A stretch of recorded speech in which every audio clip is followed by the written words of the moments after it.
ये हमारे पास आज एक पेराक आई थी, नॉट स्टार्ट कंडीशन।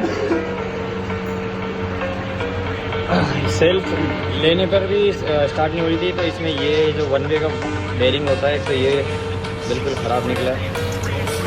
इसकी गरारी ये ख़राब निकली है।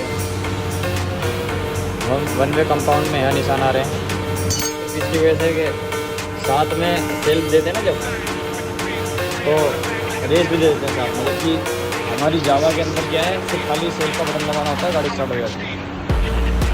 चलिए इसको जब फिट होती है फिर आपको दिखाते हैं स्टार्टिंग में। हाँ जी, काम हो गया गाड़ी का, बंदा बन गया इसका, में डल गया इसका, पहले स्टार्ट हो रही थी।